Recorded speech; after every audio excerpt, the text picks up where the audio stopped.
John Turner, a decorated Marine veteran, stood frozen as the airport security seized his ID. His own rank suddenly declared a secret too dangerous to reveal. The cold glare from the agents cut deeper than any battlefield wound. Why was his service now a threat? But what happened next will shock even those who thought they'd seen everything. But first, let's go back to the beginning. John stood rigid, the fluorescent airport lights casting a sterile glow over the polished floor tiles that reflected his stiff posture. His eyes flicked briefly to the faces around him, passengers bustling with impatience, a mother calming her crying toddler, a businessman typing furiously on a tablet, none aware of the quiet storm brewing just feet away. The calm he wore was thin, almost a mask, as the echo of Mark's words lingered in his ears. This rank, it's classified. Those two words felt like a punch, a slap of disbelief that froze the warmth he'd felt moments before, the hope of reunion now smeared by suspicion. His mind raced back to the deserts and mountains he'd called home during deployment, where the lines between friend and foe blurred, and every decision bore weight heavier than any civilian could understand. The weight of classified missions, covert operations, and the silent sacrifices etched deep in his memory, all now reduced to a bureaucratic nightmare inside a bustling terminal. John's service wasn't just a chapter in his life. It was the essence of who he was. Yet here, in this cold fluorescent cage, his honor felt erased. Emily, the TSA agent who'd stopped him, glanced at him with a flicker of empathy hidden behind her professional facade. She had no choice but to follow the protocols, but she sensed the injustice of it all. Mark's sharp gaze was unwavering, rigid like the unyielding rules he'd been tasked to enforce. For Mark, security was paramount, a bulwark against threats no one could afford to underestimate. Yet that bulwark was built on suspicion and eroded by the very people it was meant to protect. John's hands clenched into fists at his sides. He was no stranger to discipline or restraint, but this felt different, an affront that went beyond simple protocol. His voice, steady but strained, broke the silence. "I've earned my place in this country. I've stood on foreign soil so you can have this freedom you're guarding so fiercely. You don't get to treat me like a suspect." Each word was a carefully measured shard of frustration, revealing a man pushed to the edge, but still holding his composure. The crowd's indifferent murmur formed a backdrop to the sharp thud of his heart pounding against his ribs. His thoughts spiraled.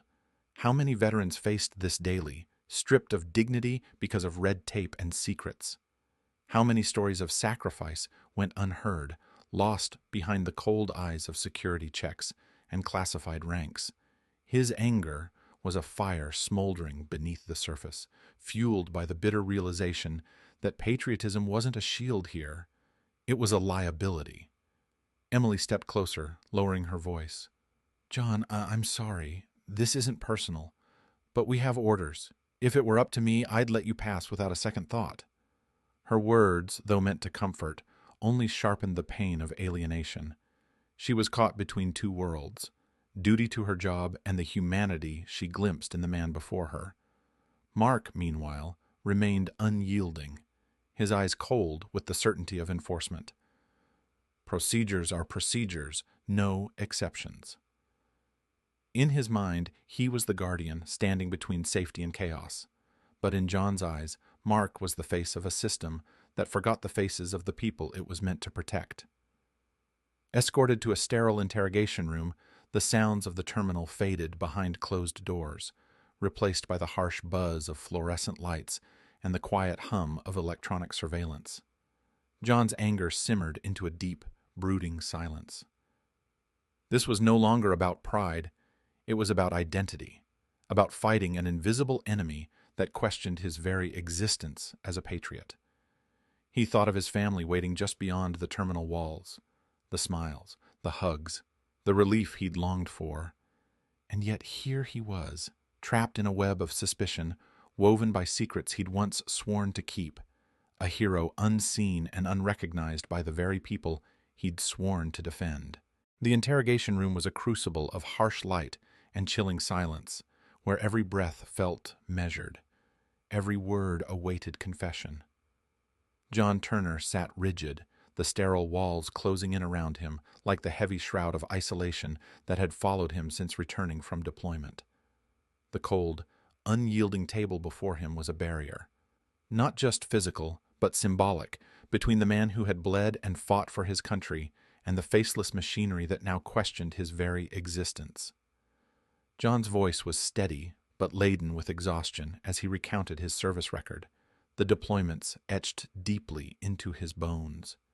Each mission, each sacrifice, was a thread in the fabric of his identity, one he could no longer share openly without risking his safety or that of others. Yet here, stripped of rank and honor, his narrative unraveled into fragments of suspicion. Mark's eyes remained hard, unflinching. "You have no clearance to reveal your rank, Veteran Turner. That's classified information," he said, his tone cold and uncompromising, a judge delivering a verdict based on protocol rather than understanding. The words fell like stones in the quiet room, heavy and unyielding. Pain, a different kind of pain than the physical scars he carried, settled deep in John's chest. It was the ache of invisibility, the raw sting of being unrecognized by a society that professed gratitude yet cast doubt on its protectors. This was the cost of silence, the unseen burden borne by those sworn to secrecy. His rank had once been a shield, a necessary veil to protect covert operations and lives on foreign soil. Now it was a chain binding him in suspicion and alienation. The irony was bitter. The very secrecy that safeguarded his missions now endangered his dignity.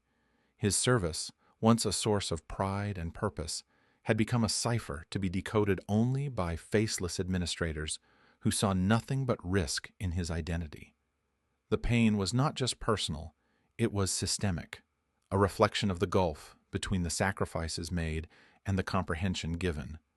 Emily stood nearby, her hands clasped tightly, caught in the no-man's land between empathy and duty.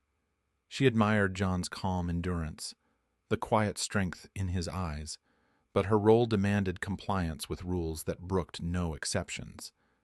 The conflict within her was palpable, a silent war waged behind a badge and uniform.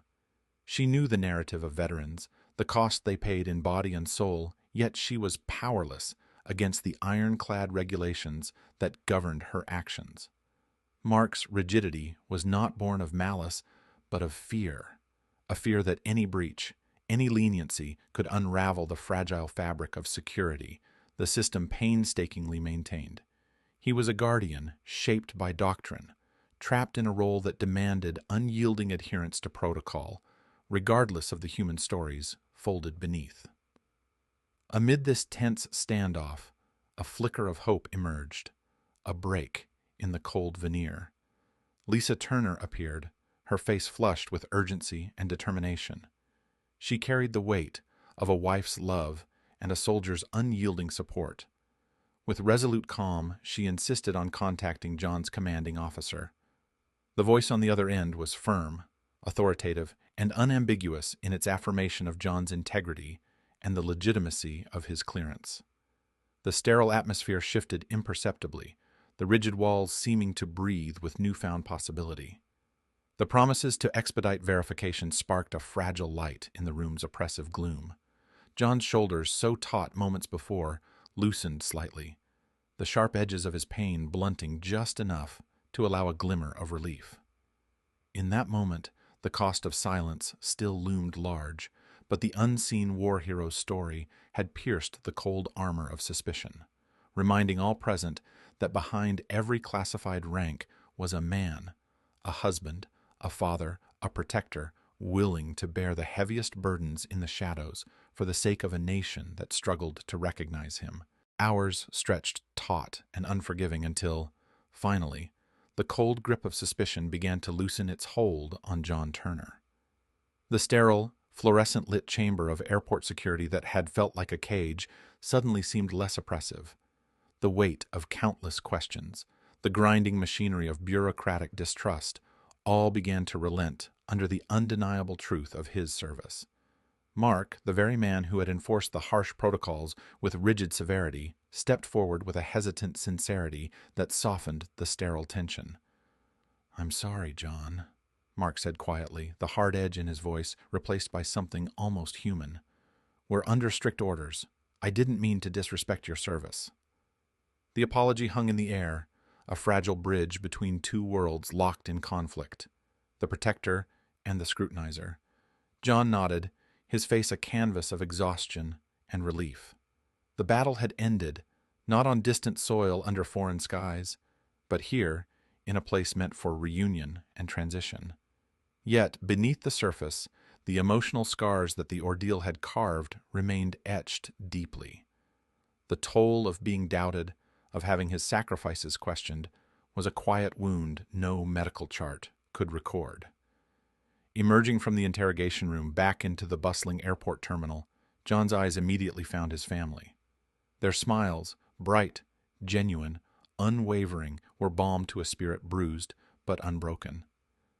Lisa's embrace was warm and steadfast, grounding him in a reality far more profound than the sterile corridors he had just endured.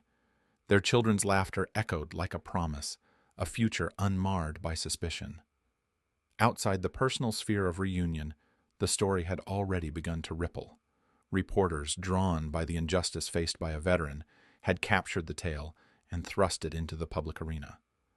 The narrative of John Turner, a decorated Marine Corps veteran wrongfully detained by the very system he had served, struck a chord nationwide. Social media erupted with support. Veterans groups rallied, demanding accountability and reform. Conversations ignited across dinner tables, town halls, and legislative chambers, all grappling with the uncomfortable truth. The systems designed to protect often faltered when faced with those who bore the heaviest burdens. John's experience became a catalyst, a mirror reflecting the paradox of modern veteran affairs, honored in rhetoric, yet neglected in practice. His ordeal spotlighted the silent struggles many veterans faced: alienation, bureaucratic barriers, and the painful gap between public gratitude and institutional recognition. But more than that, John's resilience became a beacon. He transformed from a man ensnared in suspicion to a symbol of dignity restored. His story inspired others to voice their own battles against injustice, to stand firm even when the weight of systemic doubt threatened to crush them. In forums and interviews, John spoke with a calm resolve that transcended bitterness, advocating for respect not just in ceremonies and speeches, but in the everyday realities veterans must navigate. His silent rank, once a source of confusion and constraint, was no longer merely classified. It was honored.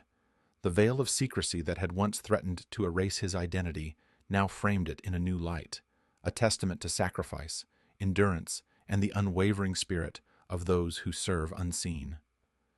As John finally stepped outside the airport, the crisp air filled his lungs with a renewed sense of purpose. The ordeal had tested him, but it had also illuminated a path forward, not just for himself, but for every veteran caught in the shadow of silence. Respect was restored, not granted by protocol, but earned through courage and the steadfast refusal to be forgotten.